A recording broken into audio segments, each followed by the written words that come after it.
আসসালামু আলাইকুম। আমার নাম আহনাফ মেজবা সাদ। আমার বয়স 9 বছর। আমি ড্রিমার্স একাডেমিতে কোডিং করছি।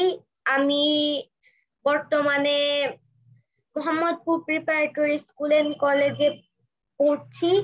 আমার ড্রিমার্স একাডেমি ভাল লাগে কারণ আমি জানতে পেরেছি যে ড্রিমার্স একাডেমিতে কোডিং করানো হয় এবং আমার ছোটবেলা থেকে আমার কোডিং খুবই প্রিয় একটা সাবজেক্ট।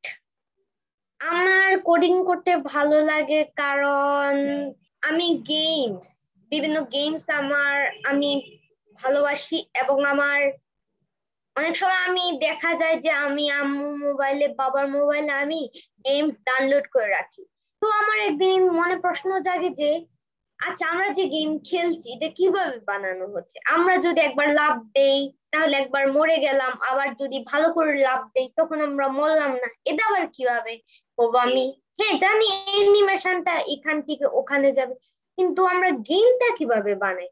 তারপরের জন্য আমি অনেক রিসার্চিং করলাম। এরপরে এরপর থেকে আমার কোডিংটা ভালো লাগে। এরপর আমি জানতে পারলাম যে কোডিং এইটা যে করে এটা কোডিং দিয়ে করে। এরপর থেকে আমি ভাবলাম যে ইস, আমি যদি একটা প্রোগ্রামার হতে পারতাম আমার খুব ভালো লাগতো।